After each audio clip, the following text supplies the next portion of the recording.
Eastern Conference Finals if you're the Oklahoma City Thunder, other than burning that tape, never watching it again, forgetting that Saturday night happened because a 42-point beatdown, the worst loss in playoff franchise history.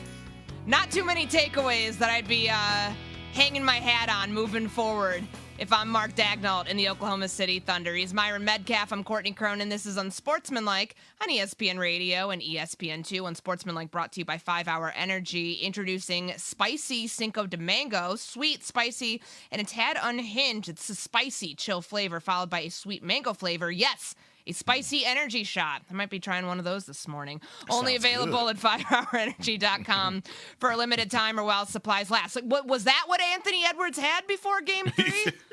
Because Cinco de Mango, yeah, probably. I don't That's know. A great name, by the way. That's a really good name. It can last all month, even though we are well past Cinco de Mayo. I think that the Minnesota Timberwolves, everybody would have had one of those on Saturday night. But no, I mean, all jokes aside, this is exactly what Chris Finch has been telling us that they need from Anthony Edwards. He got the message delivered loud and clear after Game 1 of the Warriors series that you can't have 1 point in a half of basketball. You need to have an attacking mindset. You need to be the spark plug for this team.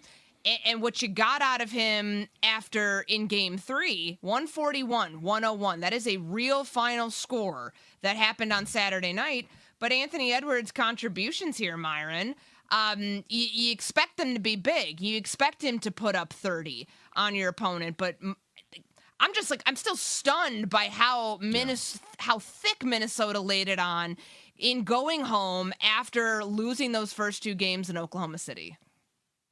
Yeah, I mean, Terrence Shannon Jr. outscored SGA. I mean, that's really all you need to know. I mean, that was an incredible performance. Anthony Edwards leading the charge.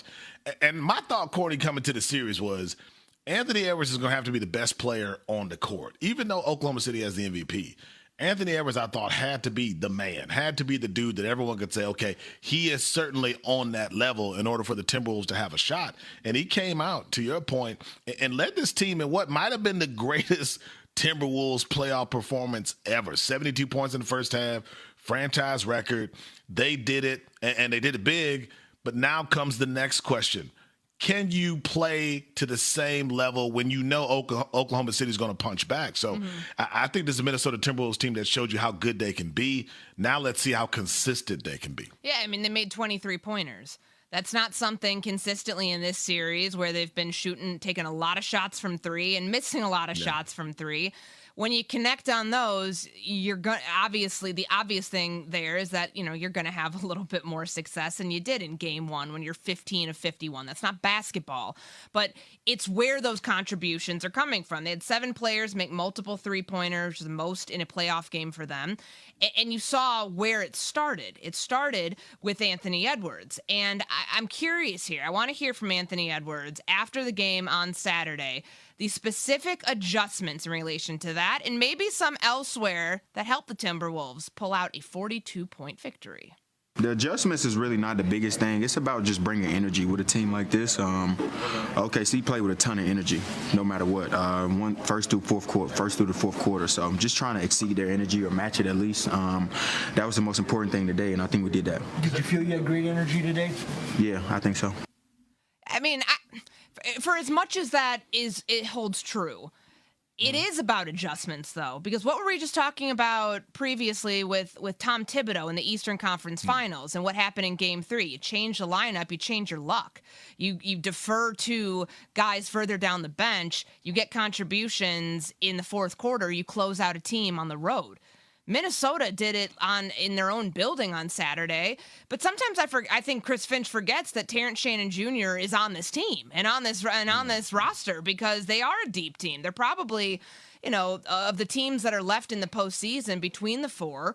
I'd say it's Oklahoma City because they are deeper than anybody else. But look at what you got contribution-wise from the Minnesota Timberwolves on Saturday, whether it was Leonard Miller, Naz Reid, obviously, Dante DiVincenzo, Nickeil Alexander-Walker, the usuals.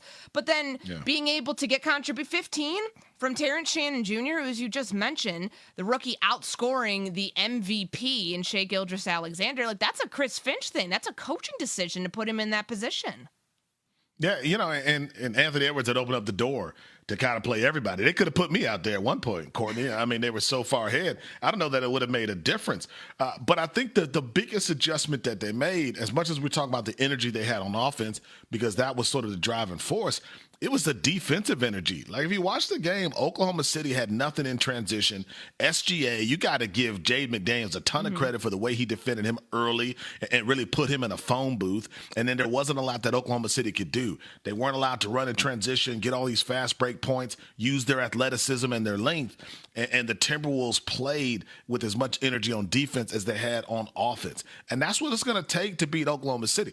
This is a team that won the Western Conference by 16 games. The Houston Rockets were 16 games behind Oklahoma City in the Western Conference during the regular season. That's how good they have been over the course of 82 games. And I think the Minnesota Timberwolves know that you got to play at the highest level on both ends of the floor to have a shot against the number one seed. Okay, so on the other side of this is Oklahoma City. We're praising Minnesota, and rightfully so. And I know that all of Minnesota Timberwolves and their fan base are happy that Jaden Daniels kind of put Shai Gilgeous-Alexander in his place. Every time he tried to draw contact, the free throw merchant, I believe is what they call him on social media. It's a great name. It was Jaden McDaniels who really made him earn any trip that he had to the charity stripe. But I question, is this just an anomaly? Is this a situation where you get down by 20 and the team's like, all right, just like, let's not expend the energy here to try to get back in this thing. We're on the road. We know this could be a long series.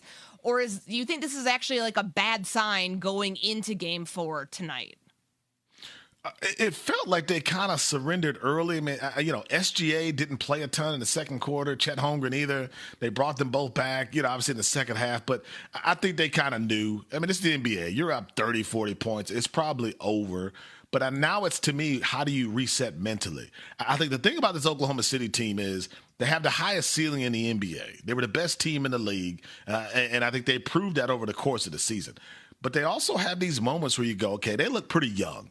Maybe they're a little overconfident. We saw that against Denver in multiple games. We saw a game against Memphis where Memphis had no business being that close to Oklahoma City and had a big lead against them. So I think they have these moments where they take these commercial breaks in the middle of games, and that'll cost you a series. So I think they've got to figure out, okay, how do we make sure that doesn't happen again? But I think tonight could be completely different. I don't know what you learned from Game 3, but Minnesota has to play with the same intensity to have a shot tonight. Yeah, I mean, Shai played 28 minutes on. They emptied the bench. They emptied everybody onto the floor to be able to. Once you start waving that white flag, and they waved it early, that was a blowout at halftime. And to watch like how they respond tonight, I think will tell you what we're looking at with this series, whether it goes 6 or whether this ends up being a series that stands the entire 7 games that are allotted here.